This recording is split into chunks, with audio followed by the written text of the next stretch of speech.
And here we are on a stormy day in late April, combination rain snow. We're going to be brewing a Brett IPA today. So we're going to do a little demonstration here right before Big Brew Day, which is next weekend. But I'm going to go ahead and get started here and get my strike water starting to heat.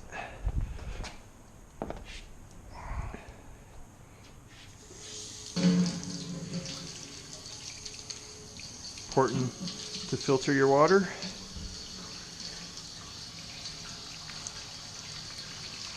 You want to remove all chlorine and chloramine, not to mention any other particulates, sediment that might be in the water.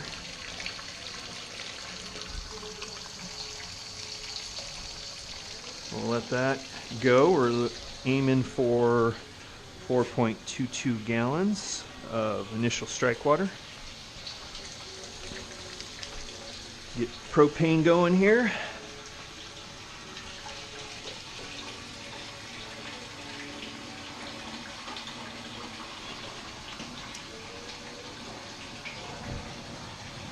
And we have fire.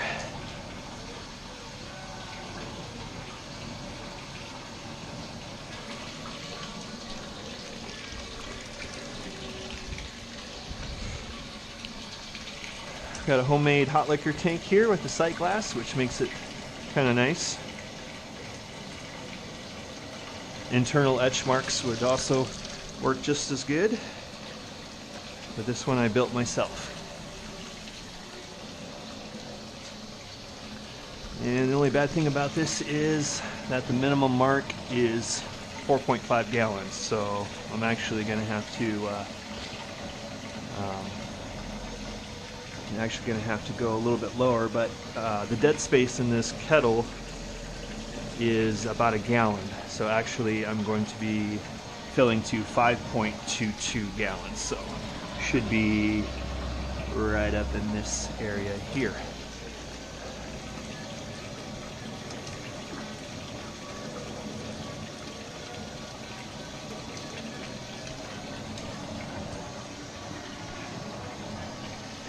So there's 5 gallons there, and about a quarter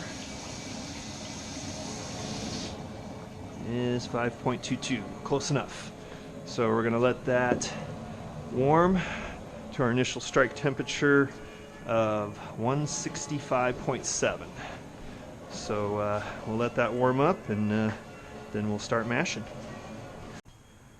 So since this is an all grain batch, I've got my base grain weighed out here, 9.5 pounds. I had my other specialty grains already pre-weighed, but so I have my own mill. We're going to go ahead and get this grain milled and ready to mash.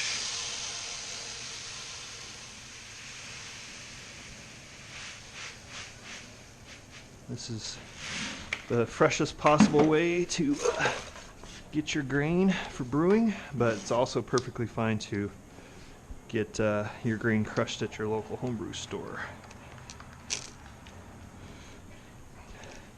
So this is a Captain Crush mill, so we're going to go ahead and start milling here. Got the mill working, and we're going to go ahead and get this grain milled.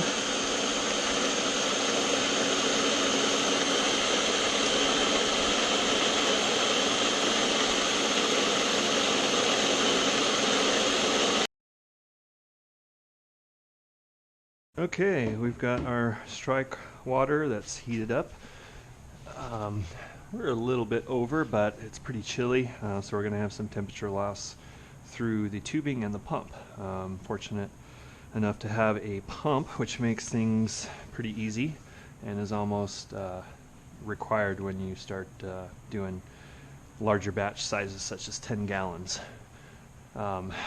I just recently got a SS Brewing Technologies mash tun, 20 gallon, which is a little bit overkill on most 5-gallon batches, but it's pretty nice if you need to do a 10-gallon batch of barley wine. So Anyway, we're going to get our water transferred over to the mash tun here.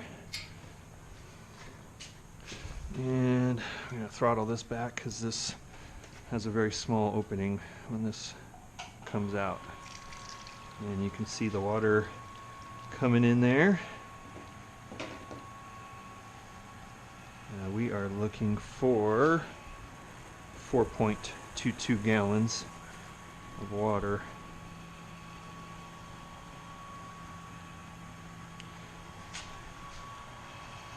Give that a little bit more. There we go.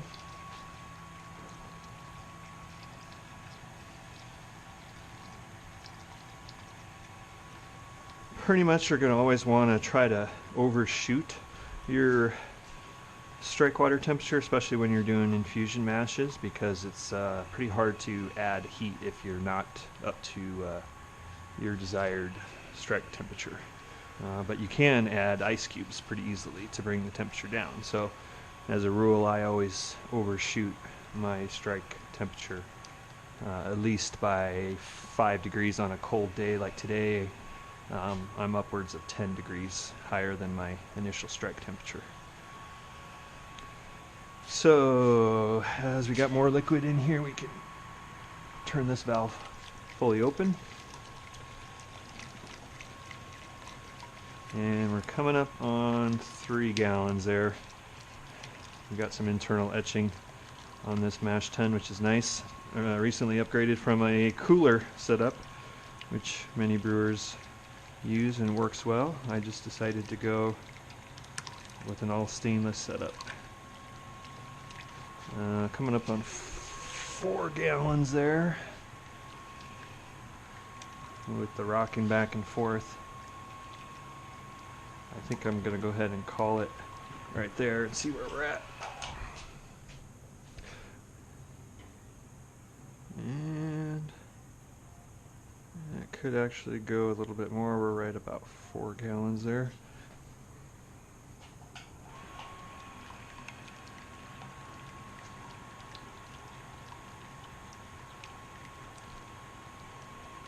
And I'm gonna cut it, and that's the last of our water. So actually did pretty well there. So I'm going to measure the temperature of that strike water, see where we're at. It's got a thermal well, but having some issues with it, getting it kind of dialed in, especially when the probe is near the top of the water. So I trust my old ThermoWorks to see where I'm at. And it looks like we're at about 165, which is actually what we need to be at. We need to be at 165.7. So we're going to start dumping in our grains here and mashing in, or doughing in, as they call it.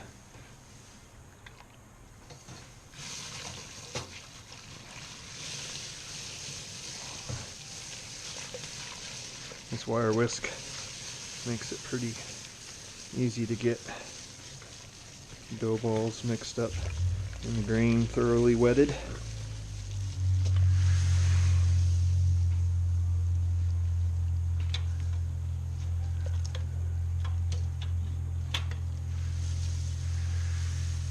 With this big of a mash tun, I'm not going to have much volume in it. But it's super insulated, so it doesn't have much heat loss at all. It's actually really efficient, and that's one of the reasons why I decided to get it. It was because it's fully insulated, including the lid, which is really nice.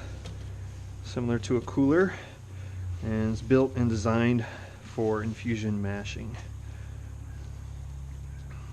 which is what we're doing. We're infusing hot water into the mash as opposed to direct fire mashing, where you're actually heating the mash vessel.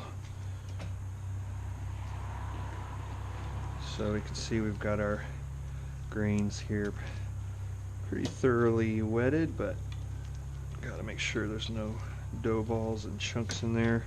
And then we'll do another temperature reading here. Whoa. careful of hot splashing mash. Alright, see where we're at here. We're aiming for our mash temperature of 150.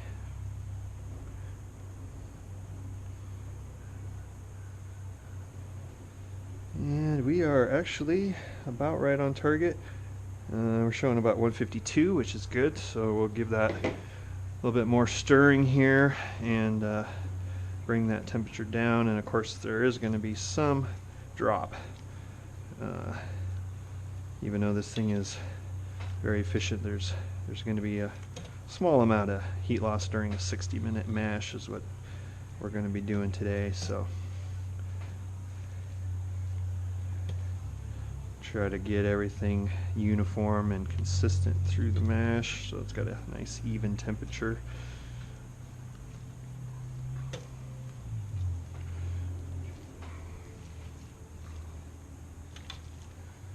And that smells delicious. Alright, see where we're at again here.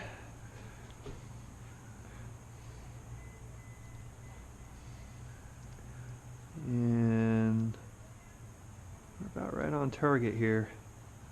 Yep, right at 150. So we're going to go ahead and put the lid on here and start our timer, which I usually have set up prior. So we're going to do 1 hour, start that timer, and then we'll be back to run off and start our sparge. Alright, our 60-minute mash is over. Our sparge water is heated. We're just under 180 there. So we are going to start running off into our boil kettle. I've got a 15-gallon kettle here that we are going to run off to, and then I'm going to start the pump up and start fly sparging. Had a little issues in the past couple of brews of trying to get the flow right with the fly sparging with this setup, but we're going to see what happens here. So take off this big insulated lid. We've got this awesome smelling mash here. So we're going to get our sparge arm set up.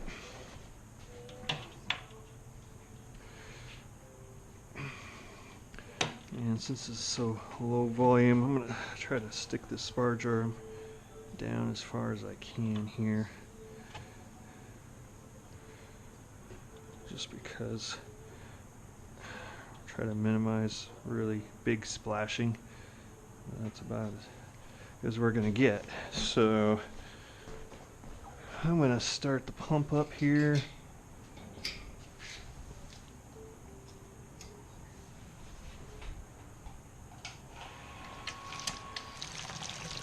All right, if I can throttle that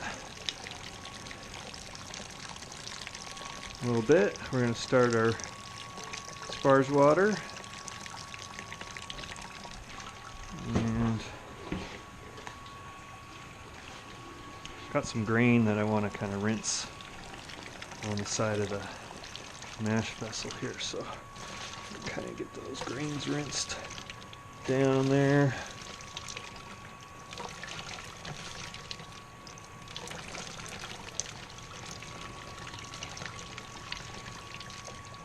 Well, I don't advise sticking your hand in hot mash.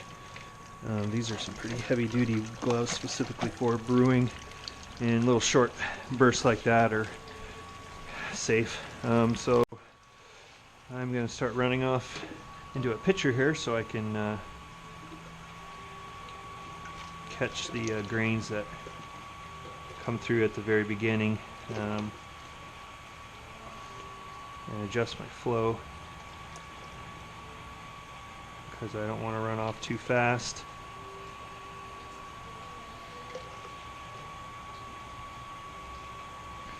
Looks like we're going to be okay there. Some grains still coming out, but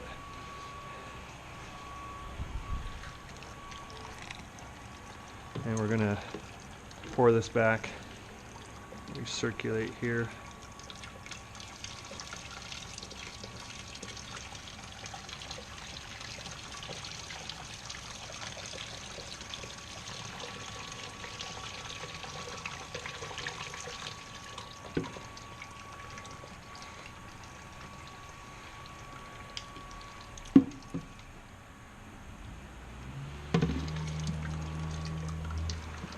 Okay, and of course, like I was saying, having some issues with the sparging on this setup. I've got my sparge working again. Still trying to dial this in. Eventually I need to get a gravity feed for this, and I won't use the pump, but for now this is what I got. So we're running off into our kettle. One of the nice features of this mash tun is it's got a manometer, which is going to show you your preference or your pressure differential between the top of the mash and the bottom where it's draining off. So you want to keep these two levels generally within about a half a centimeter to a centimeter, because you start running off too fast and you'll see that the levels will change there. So we're running off. That flow looks pretty good. We are aiming for pre-boil volume of 6.81 gallons. And we're not even close. So we're gonna keep sparging and running off here, and then we'll start our boil. We are boiling, and we're going to do our 60-minute hop addition here, which is 0.75 ounces of Magnum. So you can see we're boiling here. We're dump that guy in and adjust my heat a little bit.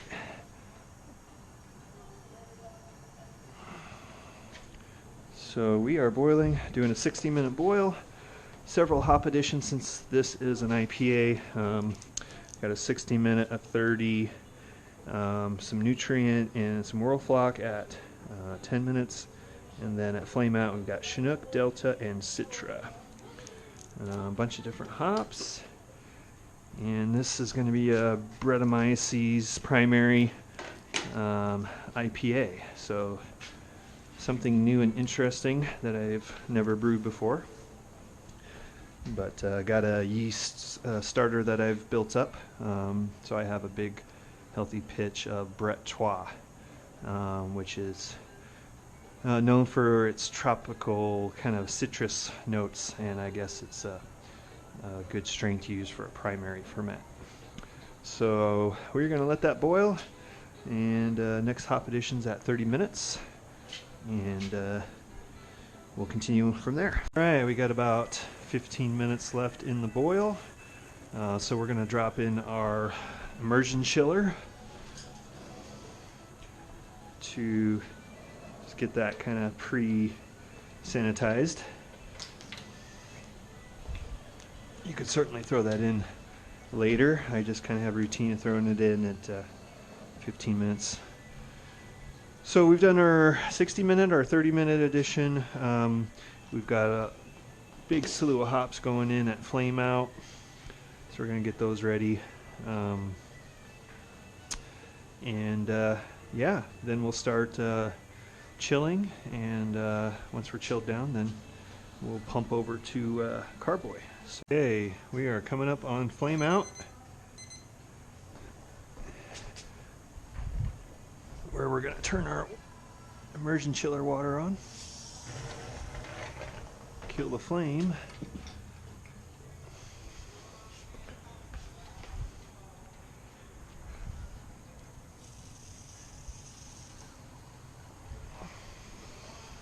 and start our pump.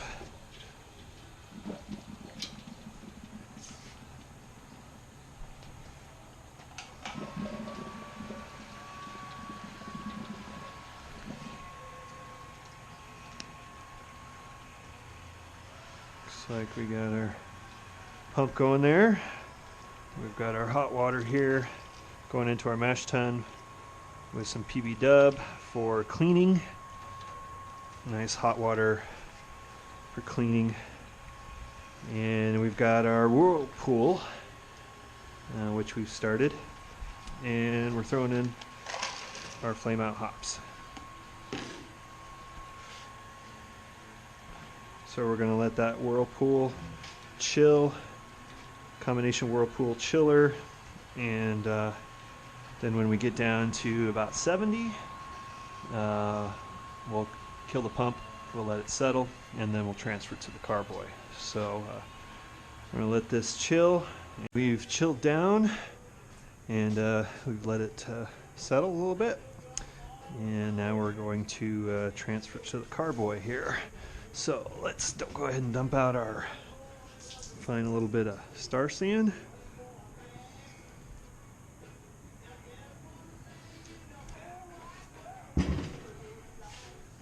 Go ahead and get our sanitized transfer tube.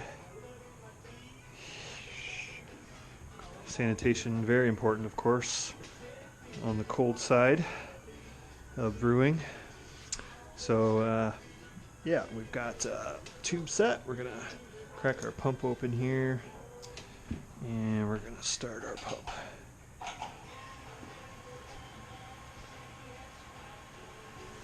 So we're gonna go ahead and let this transfer.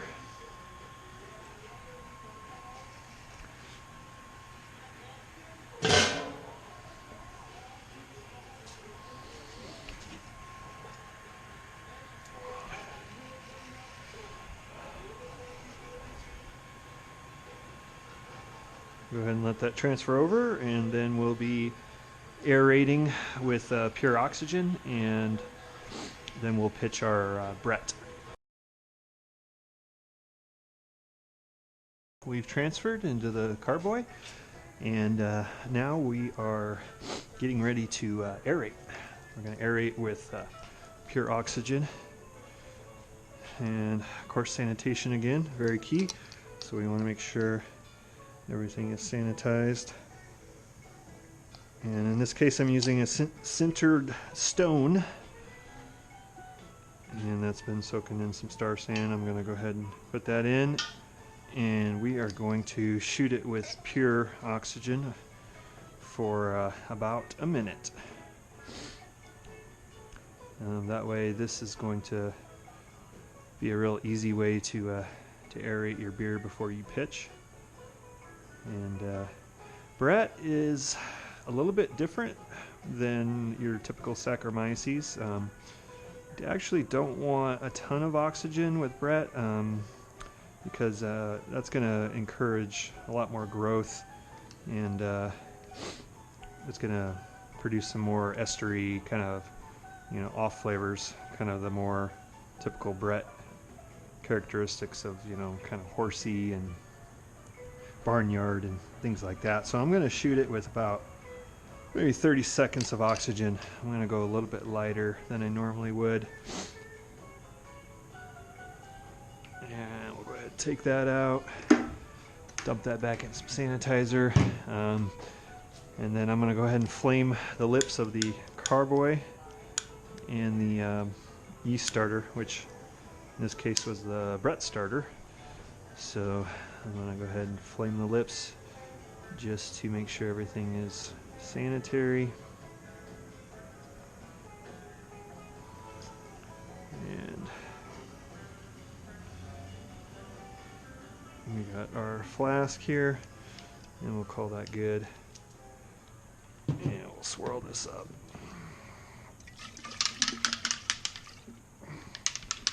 Make sure stir bar doesn't go with it. We've got a little magnet to hold it there. And big old pitch of Brett. And we're going to dump that in.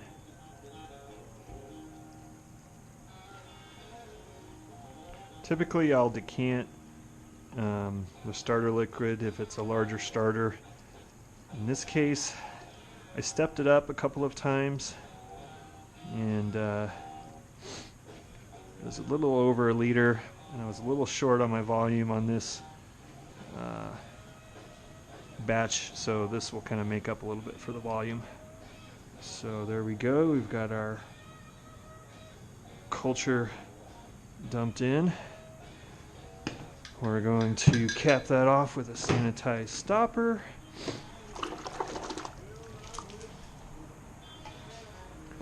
And then we will go ahead and put an airlock on that one.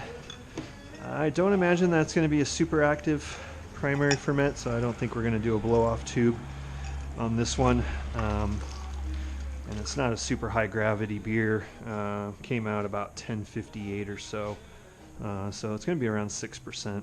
So I'm going to go ahead and get this airlock on, and then we'll get it into the fermentation chamber to ferment at, probably set it at 68. We'll see what kind of activity we get. Since this is my first Brett primary, not quite sure what to expect, but I have a good idea. So we'll see what happens. 24 hours later, and you can see that fermentation is definitely taking place. We've got a nice active fermentation. You can see the convection. I don't know if you can see that, but there's a convection current within the vessel there that's caused by the metabolic action of the yeast consuming the sugars. And what do they produce? They produce CO2 and alcohol. So looks like this Brett IPA is going to be a success, and we're going to go ahead and let this ferment out for a couple weeks, and then we'll probably transfer over into a keg. Cheers.